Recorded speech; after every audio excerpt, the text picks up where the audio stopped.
तो श्री नरवाहन नाम के एक व्यक्ति रहते थे वृंदावन के पास में, गांव में भय गांव, वहां पर रहते थे। उस गांव का नाम ही था भय गांव। भय गांव क्यों? बोले सब भयभीत खाते थे उससे। क्यों? निर्वाहन जी इतने क्रूर थे।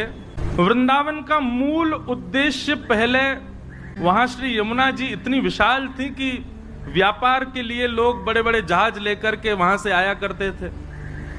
आगरा जाते, आगरा दिल्ली को जोड़ने वाली श्री यमुना जी थी, तो व्यापारी लोगों के लिए मार्ग था। वृंदावन तो महाराज क्या बताएं, अब कहने में थोड़ा आज संकुचित होता, पर डकैतों का गढ़ था। वहां पे सब लूट मार करने वाले बैठे रहते, और जब कभी भी जहाज यमुना जी में होके निकलते तो विशेष रूप से नरवाहन, इसकी पूरी गैंग थी, बड़े महाराज खूब सारे लोग थे, आते जाते जहाजों को अर्धरात्रि में कैसे भी करके और पकड़ लेता और उनसे कर वसूलता। इसलिए सब लोग डरते थे यमुना जी के मार्ग से, दिन दिन में ही निकल जाओ, कहीं रात हो गई तो नरवाहन पकड़ लेगा। ऐसा नरवाहन। तो जब श्री महाप्रभु जी राधा वल्लभ लाल जी को लेकर के वृंदावन में आए तो वर्णन आता है कि आत्मदेव ब्राह्मण जिसकी 2 कन्या थी, उसने खूब धन संपत्ति देकर के भेजा। साज सज्जे, ऐसे सुंदर सुंदर श्रृंगार, ऐसे सुंदर सुंदर सोने चांदी मणि आदि के मुकुट। और फिर ऐसा भी भाव है, जो महाप्रभु जी की प्रथम पत्नी थी रुक्मणी बाई, जिनसे पहले ब्याह हुआ था, रुक्मणी बाई जी और महाप्रभु जी के बड़े प्रथम पुत्र श्री वनचंद्र जी, आप दोनों भी नवरंगी लाल जी की सेवा छोटे बालक को देकर के, गोपीनाथ जी को देकर के, आप भी देवबंद से वृंदावन आ गए थे। महाप्रभु जी ने ही कहा होगा कि भाई अब यहां सेवा का विस्तार है, आप लोग भी आ जाओ। तो वे भी जब आई तो खूब सारा धन संपन्न लेकर के आई अपने साथ में, धन संपदा। तो वृंदावन के आसपास के गांव में जो ब्रजवासी रहते थे सब आते थे, अरे भैया नयो नयो लाला आयो, नयो नयो ठाकुर जी आयो, हमारे वृंदावन में सब दर्शन करने आते। तो सब लोग आते दर्शन करने। कुछ ब्रजवासियों के चित्त में चिंता प्रकट हुई और उन्होंने महाप्रभु जी से कहा, भगवान बड़ा सौभाग्य है कि आप वृंदावन में ठाकुर जी को लेके पधारे हो, पर भगवान यहाँ एक नरवाहन नाम का डाकू रहता है। आपके ठाकुर जी इतने साज सज्जे में विराजते हैं, इतनी संपत्ति और इतने सोने चांदी सब आप लेकर के आए हो, हमें तो भय लगता है कि कोई घर तो है नहीं, कुटिया तो है नहीं, मंदिर तो है नहीं, आप ऐसे ही कुंज निकुंजों में ही रहते हो, और इतनी सारी संपत्ति आपके साथ में आई है, इतने सोने चांदी हीरे जवाहरात सब आए हैं, कहीं अगर उसने आकर के डकैती डाल दी तो बड़ी दिक्कत हो जाएगी। महाप्रभु जी बोले, तो क्या करें, क्या चाहते हैं आप लोग? और हमारा भाव यह है कि एक बार आप उससे मिल लीजिए, नरवाहन से मिल लीजिए, और वहां जाकर के थोड़ा बहुत कुछ दे दीजिएगा उसको, उससे थोड़ी मैत्री जैसी, थोड़ा प्रेम भाव हो जाएगा, तो वो कम से कम ठाकुर जी की सामग्रियों को स्पर्श ना करे। महाप्रभु जी तो अष्टयाम में इतने व्यस्त रहते थे, हम लोग विचार करते हैं 2 समय के भोजन ठाकुर जी को पधराना, उसके लिए भी कितनी योजना बनाते हैं। पर श्री हितरिवंश महाप्रभु जी ने राधा वल्लभ जी को वृंदावन में विराजमान करके अगले दिन से ही अष्टयाम प्रारंभ कर दी। 8 याम सेवा चलती राधा वल्लभ जी की। ये भी विचार नहीं कि मंदिर नहीं है, व्यवस्था नहीं है, रसोई नहीं है, खुले में ही सब व्यवस्थित करके अष्टयाम सेवा हो ठाकुर जी की। ब्रजवासी सब संत भी आ गए, सबने कहा कि बोले नहीं ये निर्णय उचित है, आप नरवाहन से एक बार मिल लीजिए। महाप्रभु जी ने कह दिया, इनको निहारने के बाद, इनसे मिलने के बाद किसी और से मिलना पड़ेगा, हम नहीं जाएंगे। जब ये मिल गए तो अब और किससे क्या मिलना और किसी से भय क्या खाना? ठाकुर जी हैं साथ में, राधा वल्लभ जी, इन पर भरोसा नहीं है हमें, सब मंगल करेंगे, हम नहीं मिलेंगे किसी से, हम तो सेवा से फुर्सत नहीं, हमको यहीं रहेंगे। खूब प्रयास किया, खूब सबने समझाया, पर महाप्रभु जी नहीं गए। नरवाहन को किसी ने जाकर के ये बात बताई, बोले ऐसे ऐसे ठाकुर जी आए हैं और ठाकुर जी आए, ये बड़ी बात नहीं है। ठाकुर जी के संग में खूब सारा सोना चांदी जवाहरात और महाराज खजाना आया है भर के। बोले अच्छा, और कहां पर? बोले वृंदावन में, वृंदावन में विराजते हैं। किसी ने यह भी कहा कि जो आचार्य उनको लेकर के आए ठाकुर जी को, उनसे किसी ने प्रस्ताव रखा कि वो आपके पास आके आपसे मिल लें, पर उन्होंने वह भी ठकरा दिया। बोले कि कौन नरवाहन, हम किसी से नहीं मिलेंगे। अब तो नरवाहन को चोट लगी। बोले अच्छा, हमसे मिलने से मना कर दिया? बोले हाँ। कहां पर है? बोले ऊंची ठौर, मदन टेर, थोड़े ऊंचा टीला सा था, उस पर विराजते थे ठाकुर जी। कल चलेंगे, हम भी तो देख के आए कैसे ठाकुर जी, कैसे आचार्य।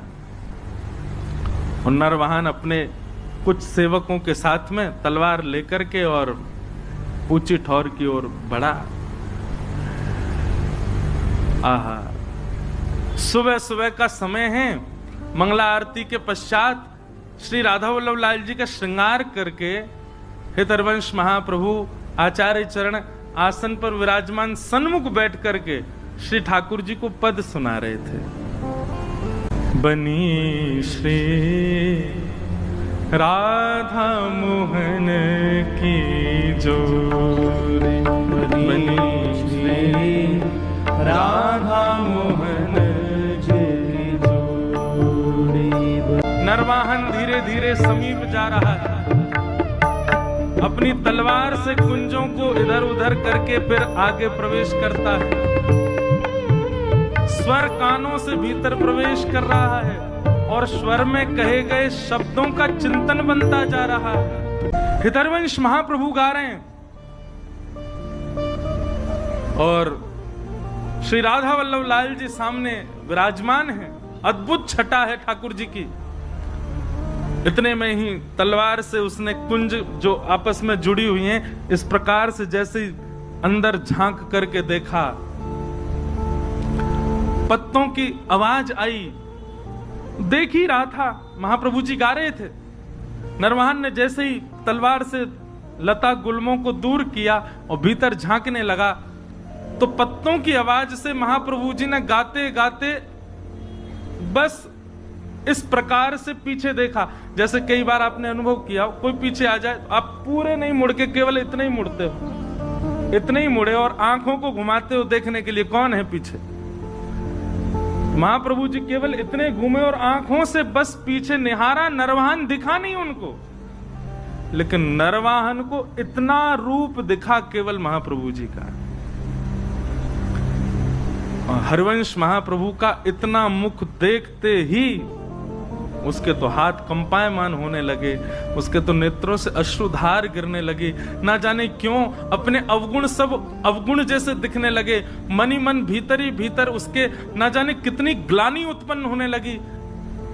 वो मानो ये विचार करने लगा, जिस वृंदावन में इतने दिन से मैं ऐसे अनीत कृत्य कर रहा हूं, उस वृंदावन का वास्तविक दर्शन तो आज मुझे हुआ है। जिस वृंदावन को पाकर के भी मैंने उस वृंदावन की योग्यता को नहीं समझा, वो वृंदावन तो ये है। नीचे आचार्य का आधा मुख और पीछे ठाकुर जी का संपूर्ण अंग, इन दोनों का एक साथ दर्शन नरवाहन को हुआ। और केवल दर्शन मात्र से हाथ कांपने लगे, पैर कांपने लगे, स्थिति ऐसी हो गई रुक ही नहीं पा रहा था वहां। दौड़ा नीचे, पीछे सब उसके जो सेवक गए थे साथ में वो भी दौड़े। क्या हुआ क्या हुआ, अब तो स्थिति बस कुछ समझ ही नहीं आ रहा है क्या स्थिति है। नरवाहन ने भले ही वृंदावन से डकैती करी हो, पर करी तो वृंदावन में।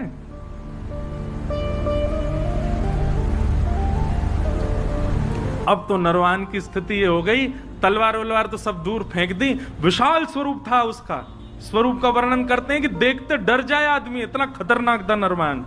लेकिन ऐसा दीन हो गया, अभी तक वो महाप्रभु जी से चर्चा भी नहीं हुई, कुछ सुना नहीं उसने। अगले क्षण से ही उसकी स्थिति ऐसी दीन बन गया।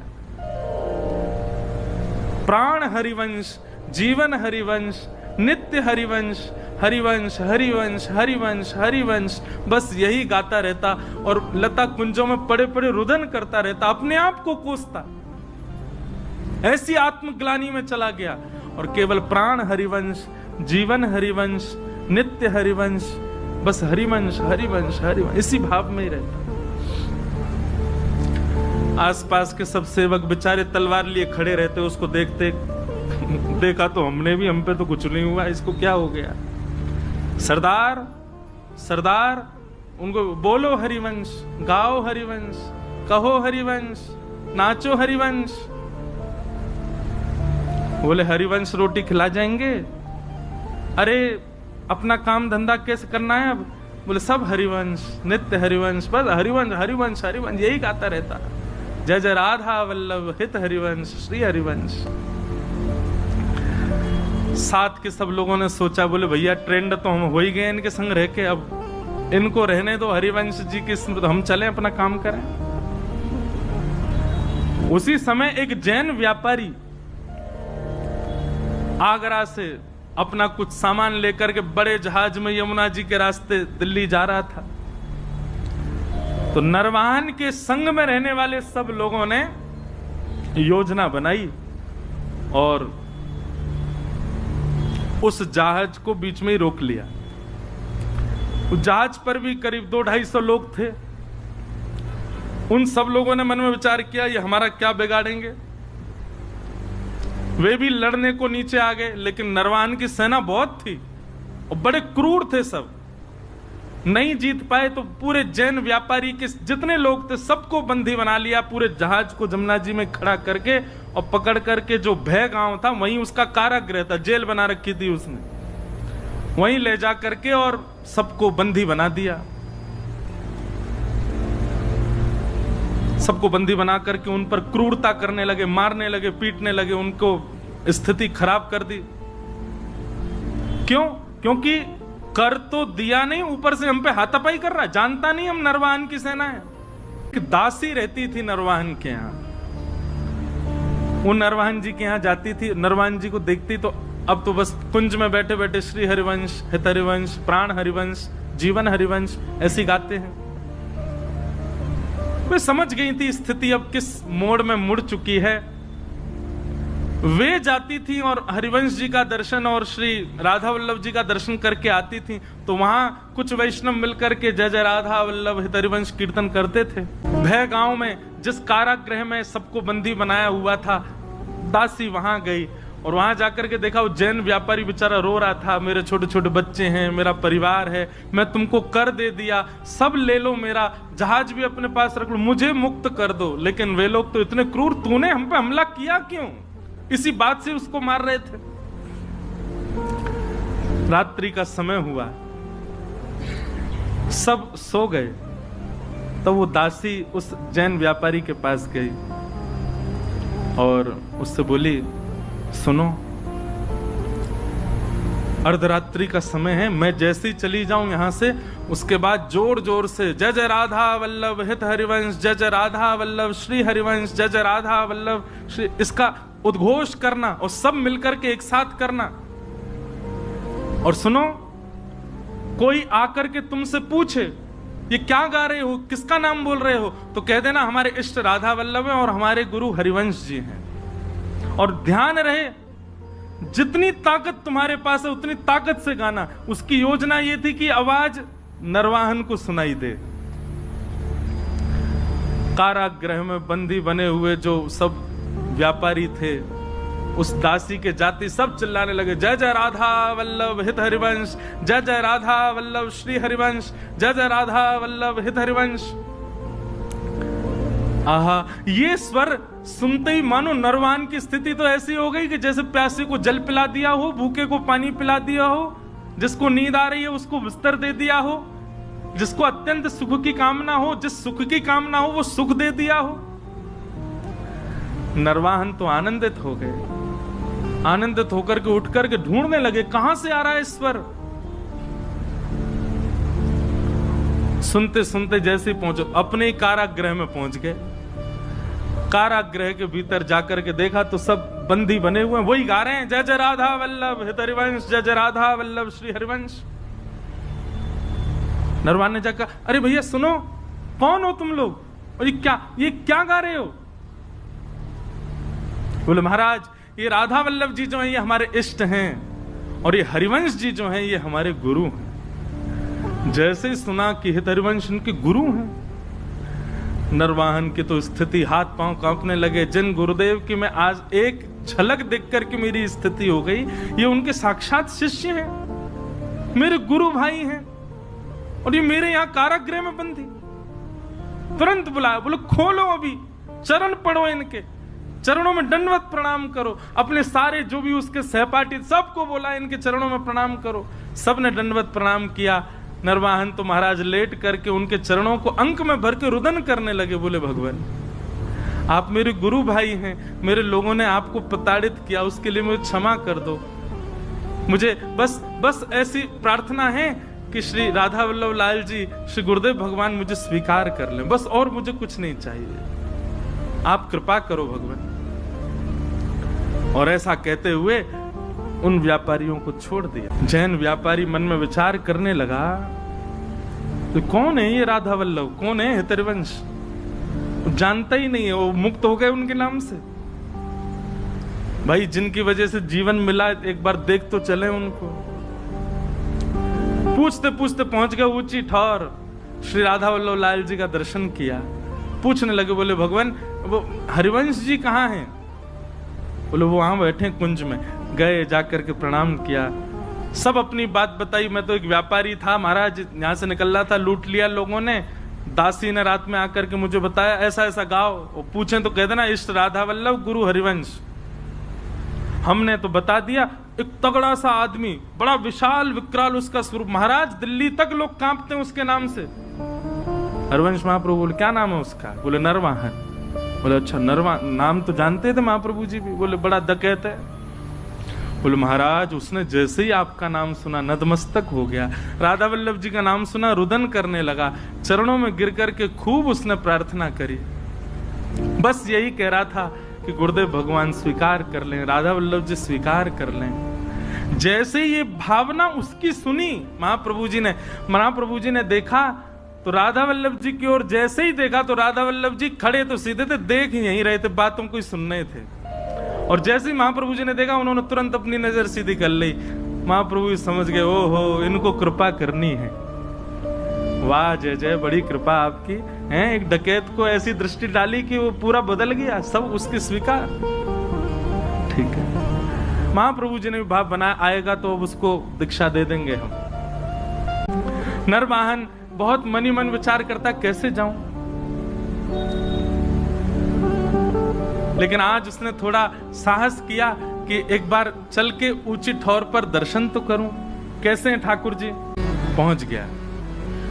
जैसे ही गया महाराज लता कुंजों के बीच में श्री राधा वल्लभ जी का दर्शन किया। राधा वल्लभ जी का दर्शन करके आनंद निमग्न नेत्रों से अविरल अश्रुधार गिरने लगी, आनंदित हो गया। और जैसे ही हरिवंश महाप्रभु सामने आए, उनका दर्शन करके तो जो स्थिति हुई, कई लोगों के मन में आ सकती है भावना कि बताओ आप महाराज जी कथा में ऐसी बात बता रहे हैं, ठाकुर जी को देख करके तो केवल उसको कंपन होता है, आचार्य को देख करके तो वो पूरा ही ऐसे। बोले आप आचार्य प्रधान हैं, क्योंकि आपके लिए वो भगवान और वो केवल आचार्य हैं, पर जिसके साथ ये घटना घट रही है उसके लिए ठाकुर जी भगवान है, ठाकुर जी स्थिर ठाकुर जी हैं, स्थूल ठाकुर जी हैं, पर आचार्य उसके लिए चलते फिरते राधा वल्लभ हैं। आचार्य उनके लिए चलते फिरते राधा मोहन है। आचार्य चरण उनके लिए चलते फिरते साक्षात श्री जी के स्वरूप हैं। हरिवंश महाप्रभु आए, नरवाहन को देखा, देखते ही अपने हृदय से लगा लिया, हृदय से लगाया, हृदय से लगा करके और फिर राधा वल्लभ जी का दर्शन कराया। निहारो इनको, भाव से निहारो। क्या अनुभव हो रहा है नरवाहन? बोले बहुत सुखद अनुभव। बोले ही नहीं पा रहा नरवाहन। राधा वल्लभ जी के सन्मुख विराजमान करके नरवाहन को गुरु मंत्र प्रदान किया, निज मंत्र प्रदान करके उसको दीक्षा प्रदान कर